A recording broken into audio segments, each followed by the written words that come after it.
The massive ship Eternal Seeker moved slowly through the dark edges of known space. Captain Velthara stood on the command bridge, her 4 purple eyes focused on the strange readings coming from her instruments. For 300 years, every ship that tried to map this region had disappeared or returned with broken equipment and impossible stories. "Show me Sector 7 Alpha again," she ordered. The holographic display flickered to life in the center of the bridge. Blue and green lights showed thousands of star systems, trade routes, and inhabited planets. But in the middle of it all was a perfect black circle. Nothing. No stars, no planets, no signs of life. Just empty space that seemed to swallow everything that entered it. Lieutenant Commander Han Sol Kim stood quietly at his station near the back of the bridge. He was the only human on the ship, and most of the alien crew treated him like he was barely smart enough to tie his own boots. The Galactic Mapping Consortium had only included humans because the rules said every space-traveling species had to be represented. "The void is 2,000 light-years across," reported Science Officer Thexian, his green tentacles dancing over his control panel. "We have lost 47 survey ships in the past century. Long-range sensors show absolutely nothing. It is as if space itself becomes empty there." Captain Velthara made a clicking sound that meant she was thinking hard. Her species, the Krellans, were known throughout the galaxy as the best star mappers. If they couldn't figure out what was in the void, nobody could. "Maybe our sensors just aren't good enough," Han Sol suggested quietly from his station. The bridge went silent. Several alien crew members turned to stare at him. Captain Velthara's neck scales turned dark red, which meant she was either angry or embarrassed. "Excuse me, human," she said, her voice sharp. "Our sensors can detect a single atom from halfway across the galaxy. If your primitive Earth technology thinks it can do better than equipment built by the greatest scientists of 12 different worlds, you are welcome to try." Han Sol nodded politely and turned back to his station. But his fingers were already moving across his control panel, typing commands that none of the aliens could read. The messages he sent traveled faster than light, carried by quantum signals that arrived instantly at their destination. The message was simple: visitors coming. Get ready. Chief Engineer Arwax Tar suddenly looked up from his instruments, his mechanical eye glowing bright yellow. "Captain, something is wrong. Our quantum detectors just went offline. The gravitational sensors are showing readings that make no sense." "What kind of readings?" Velthara demanded. "It's like the laws of physics are changing," Arwax Tar said, his voice shaking. "Space itself is bending in ways that should be impossible." The ship shuddered slightly as they crossed into the void. On the main screen, the stars disappeared. They were flying through absolute darkness, guided only by their navigation computers and the hope that they wouldn't crash into something invisible. "All sensors are failing," reported Thexian. "I'm getting no readings at all. It's like we're flying through nothing." But Han Sol was watching his own private screen, and he could see exactly what was happening. Hidden sensors throughout the void were tracking their ship.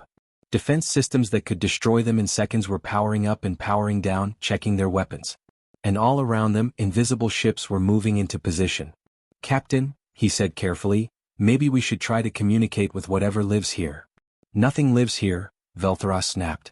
"Our instruments would detect any form of life, any technology, any sign of civilization. This region is completely empty." "But what if something here doesn't want to be detected?" Han Sol asked. Before Velthara could answer, the ship's communication system crackled to life. A voice spoke in perfect Krellan, with just a slight accent that might have been human. "Unknown vessel, you are entering restricted space. Please identify yourself and state your purpose." Every alien on the bridge froze. The voice was coming from empty space. Velthara found her voice first. "This is Captain Velthara of the Galactic Mapping Consortium. We are here to chart this region, which our sensors show as uninhabited void." There was a pause. Then the voice spoke again, and this time it sounded amused. "Captain Velthara, your sensors are working perfectly. You see exactly what we want you to see. Welcome to human space." The main screen suddenly blazed with light. Ships appeared around them as if they had been there all along, just waiting to become visible. Sleek vessels that looked nothing like any technology in the consortium's databases. Behind them, planets glowed with the lights of cities. Space stations orbited stars that the instruments still insisted weren't there. Han Sol turned around in his chair and gave Captain Velthara a small, apologetic smile. "I tried to warn you," he said. "You just assumed we were primitive." The void wasn't empty at all. It was full of humans who had been watching, waiting, and staying invisible for 300 years. Captain Velthara stared at the main screen in complete shock. Where seconds ago there had been nothing but empty darkness, now dozens of sleek ships surrounded the Eternal Seeker.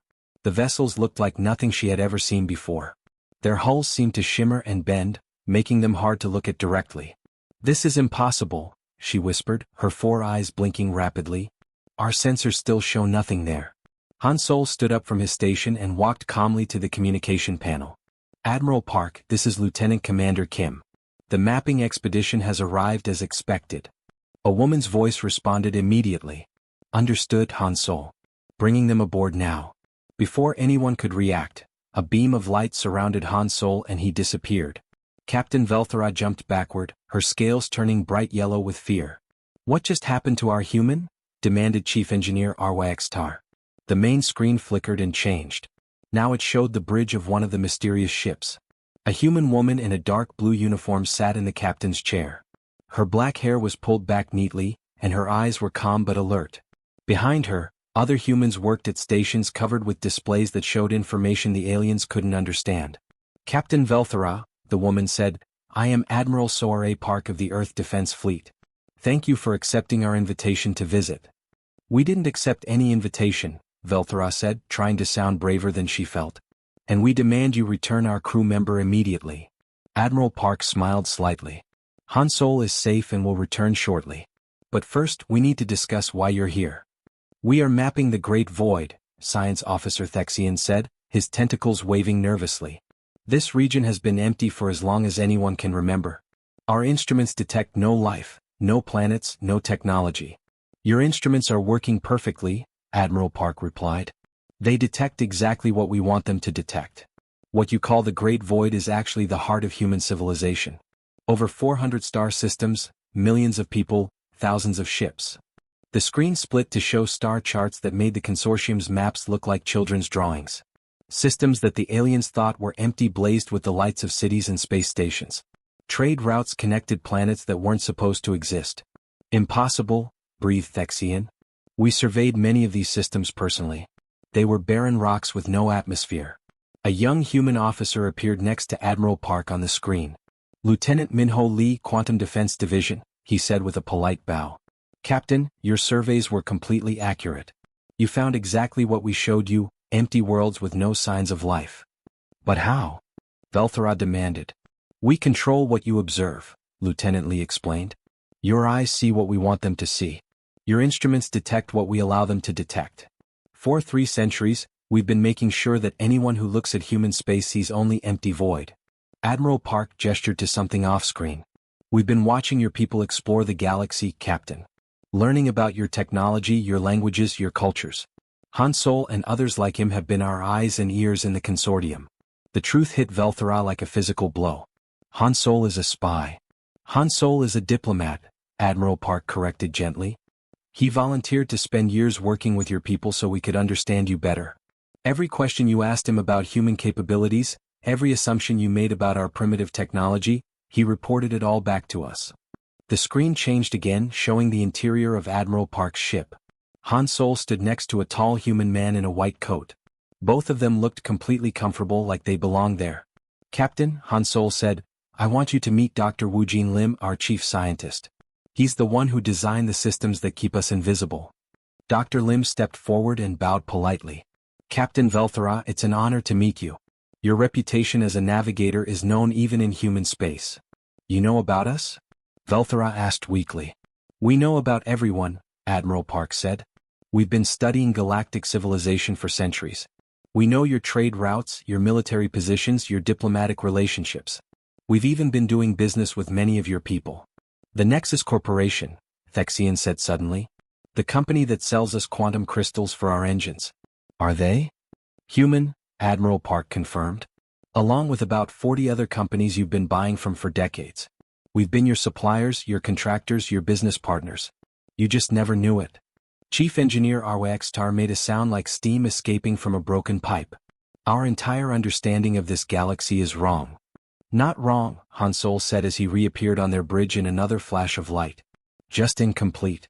We've been showing you exactly what we wanted you to see." Captain Velthara sank into her command chair, overwhelmed. Everything she thought she knew about space, about exploration, about her own achievements as a mapper, was crumbling around her. Why? She asked quietly. Why hide from us? Admiral Park's expression became serious. Because we needed room to grow, Captain. And your maps showed us exactly where to find it. Dr. Ji-won Choi appeared in the middle of the Eternal Seekers meeting room without any warning. One moment the room was empty, and the next moment she was standing there holding a small silver device. 3 alien officers who had been waiting for the meeting jumped backward and made frightened noises. Sorry about that, Dr. Choi said with a friendly smile. I always forget how scary teleportation looks to people who haven't seen it before. Captain Velthara's scales were bright orange with shock. How did you just appear from nothing? Our sensors show no transporter beams, no energy readings at all. That's exactly the point, Dr. Choi replied, setting her device on the table. Your sensors work perfectly. They just can't see what we don't want them to see.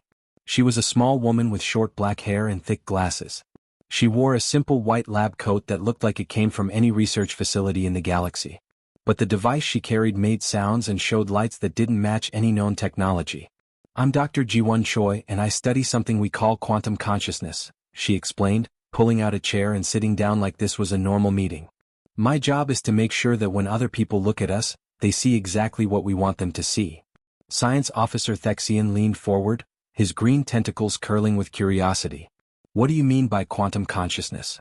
Dr. Choi picked up her device and pressed a button. Suddenly the walls of the meeting room became clear like glass. Through them, the aliens could see hundreds of human ships floating around their vessel. The ships were beautiful and sleek, with hulls that seemed to bend light around them. Every living thing has consciousness, Dr. Choi began. Every species thinks and observes the world in a different way. Humans discovered that consciousness itself follows quantum rules. We learned how to manipulate what counts as observation. She pressed another button, and the human ships disappeared again. Then she pressed it once more and they came back. We call it Schrödinger shielding, she continued. Our ships exist in what we call superposition. They're there and not there at the same time until someone looks for them. But we control who counts as someone. Chief Engineer Arwaxtar's mechanical eye spun rapidly as he tried to process this information. But that would mean you can control reality itself. Only the parts that depend on who's watching, Dr. Choi said. Think about it this way. If a tree falls in a forest and nobody hears it, does it make a sound? We built technology that lets us decide who counts as nobody. She pulled out another device, this one shaped like a simple handheld scanner. This reads consciousness patterns. Every species has a unique way of thinking, a unique way of observing the universe. Krellans think differently than humans. Thextrians think differently than both of us. The scanner beeped and showed a display covered in colorful patterns. Right now, I'm reading the consciousness patterns of everyone in this room. I can see exactly how your minds work, how you process information, how you observe reality. You're reading our thoughts? Velthara asked, her voice rising in alarm. No, Dr. Choi said quickly. I can't read what you're thinking. But I can see how you think. And once I know how your species observes the universe, I can make sure that when you look at our ships, your consciousness doesn't register them as real. Captain Eunicio Nam walked into the room carrying a data tablet. She was tall and wore the same blue uniform as Admiral Park. Dr. Choi, the demonstration is ready. Perfect timing, Dr. Choi said. She stood up and gestured toward the clear walls. Watch this. Through the transparent walls, the aliens saw something impossible. Planets appeared around nearby stars. Not just empty rocks, but worlds covered in lights that showed cities and civilizations. Space stations materialized in orbit. Mining ships became visible around asteroids.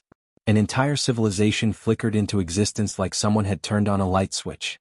We don't just disappear, Dr. Choi explained as the aliens stared in amazement. We decide what reality looks like to anyone watching us. When your people surveyed these systems, they saw empty planets because that's what we wanted them to see. Thexian was making rapid calculations on his own device. The energy needed to do this would be enormous. You would need to power a dozen star systems. Dr. Choi smiled like a teacher whose student had asked a very good question. That's the beautiful part. We don't use energy to stay hidden. We harvest energy from being hidden. She showed them her scanner again. Every moment of superposition creates power. Every time we exist in two states at once, quantum uncertainty generates energy. Our entire civilization runs on the power of remaining unobserved. Captain Nam added, we've been collecting energy from quantum uncertainty for 200 years. The more we hide, the more power we have. Velthara felt like the universe was spinning around her. You're saying that your technology gets stronger by being impossible to detect? Exactly, Dr. Choi said. The harder it is for someone to observe us, the more energy our systems can harvest. We built an empire that literally feeds on staying invisible. The truth was more terrifying than any weapon. Humans hadn't just learned to hide from the galaxy. They had turned hiding into the foundation of their entire civilization. Admiral Park led the group of alien visitors through the corridors of her ship, the Sol Horizon. Every window they passed showed things that shouldn't exist. Human cities on planets the aliens had marked as lifeless. Huge factories and asteroid belts they thought were empty.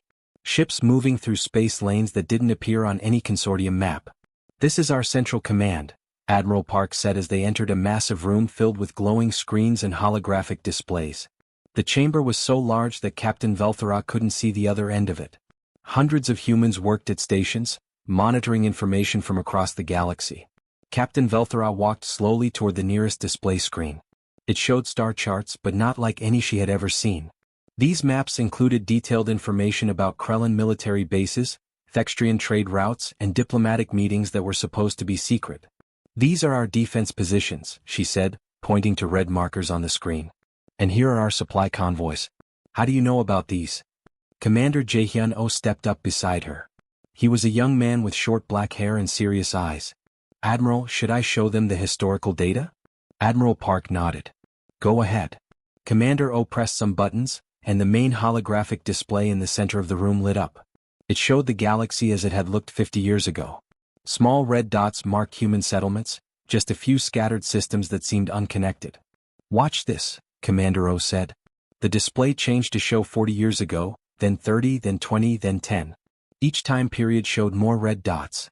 The scattered human settlements grew into networks, then into clusters, then into vast territories that connected regions of space the aliens had always thought were empty. We've been expanding for 3 centuries, Admiral Park explained. Every time your mappers marked a system as lifeless, we moved in.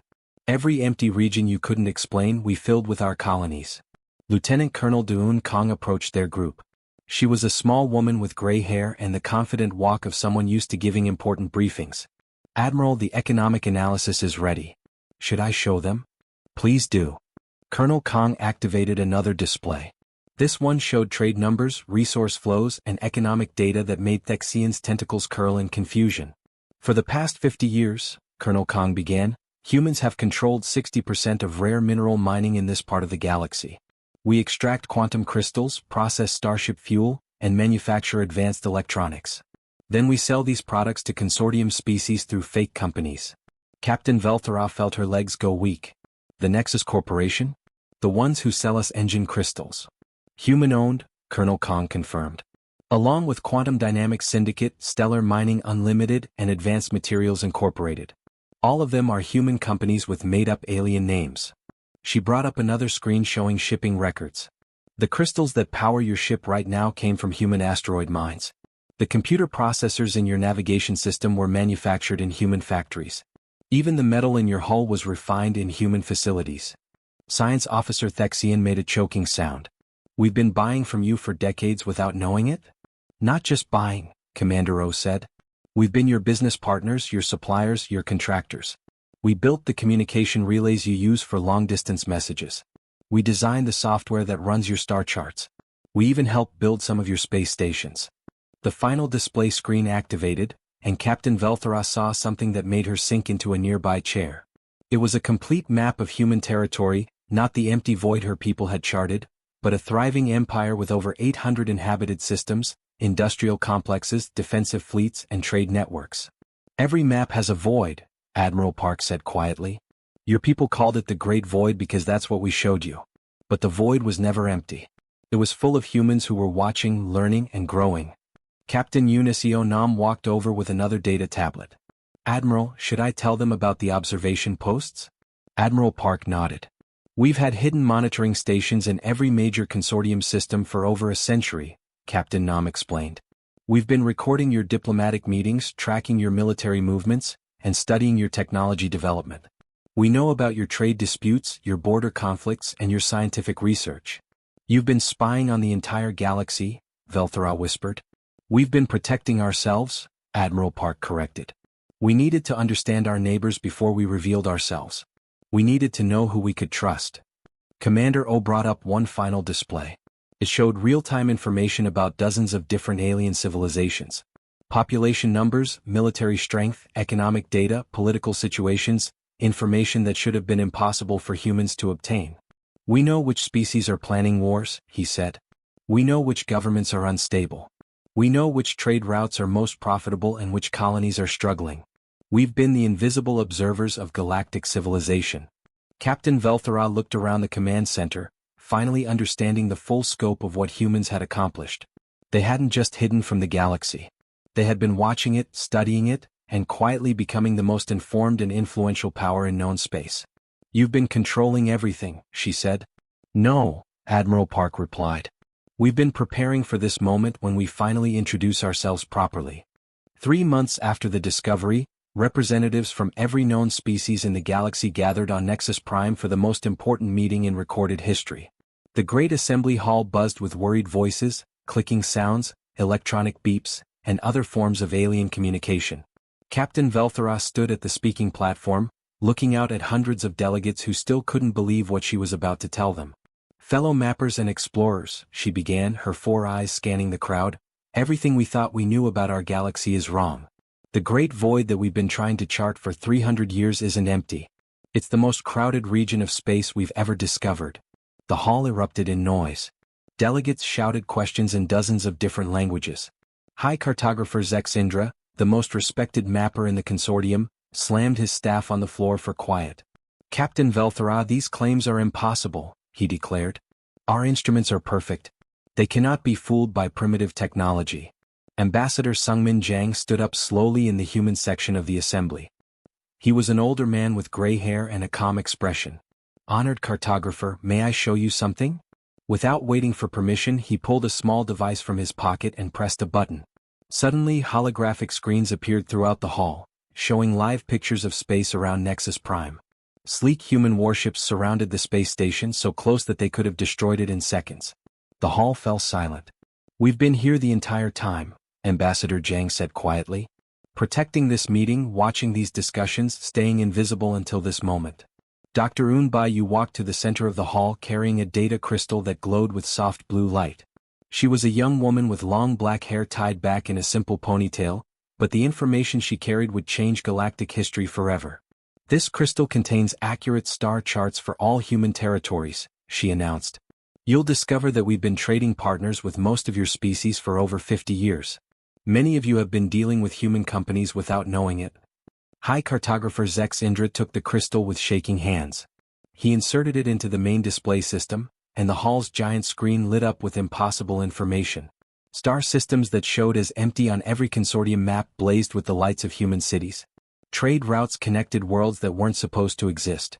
Industrial complexes operated in regions marked as lifeless void. This data shows human settlements in protected areas, the Altarian delegate protested. These regions were claimed by treaty as buffer zones between our territories. Those treaties remain valid, Admiral Park said, her voice coming through the communication system from her flagship orbiting the station. Humans have never violated any existing territorial agreements. We simply filled the spaces that everyone else marked as empty. Captain Hyunwoo Bae of the Earth Diplomatic Corps stepped forward to address the assembly. He wore a simple blue uniform and carried no weapons, but every alien in the room now understood that humans were probably the most dangerous species they had ever encountered. The Korean Sector Council offers full diplomatic recognition to the Galactic Consortium, he said formally. In exchange, we request official acknowledgement of established human territories and updated mapping agreements for future exploration. How do we know you won't attack us? Demanded the Thextrian military representative. You've been watching us for centuries without revealing yourselves. You could have been planning conquest all this time. Ambassador Jiang smiled gently. Respected delegate, we've been your neighbors for 300 years. If we wanted to conquer anyone, wouldn't we have done it already? We've had every opportunity to harm you, and instead we've been helping you. We've sold you resources, built your equipment, and even rescued your ships when they got lost in dangerous regions. Doctor, you activated another display showing economic data. Human companies have provided emergency aid during 17 different natural disasters across consortium space. We've shared medical technology that has saved millions of lives. We've prevented 3 wars by providing diplomatic channels between hostile species. You prevented wars? Captain Velthara asked. The Zephyrian crystalline conflict 15 years ago, Captain Bay explained. Both sides were buying weapons from human companies. When we realized they were about to destroy each other, we simply stopped selling to both groups and suggested they talk instead. The vote took 6 hours of debate, but in the end, it was unanimous. Every species agreed to recognize human territory and establish formal diplomatic relations. 6 months later, star chart offices across the galaxy received new mapping data. Cartographers who had spent their careers studying the Great Void suddenly had to learn about hundreds of human worlds, trade stations, and defensive installations. The empty region that had puzzled explorers for centuries was filled with detailed information about colonies, shipping routes, and contact protocols. On Earth, in the command center beneath Sol, Admiral Soare Park reviewed the final reports with quiet satisfaction. The great experiment had worked perfectly. Humanity had claimed its place among the stars not through violence or conquest, but through patience, careful observation, and the art of remaining invisible until the perfect moment. Every map in the galaxy now showed the truth. The void had always been full of humans who were watching, learning, and waiting for the right time to say hello.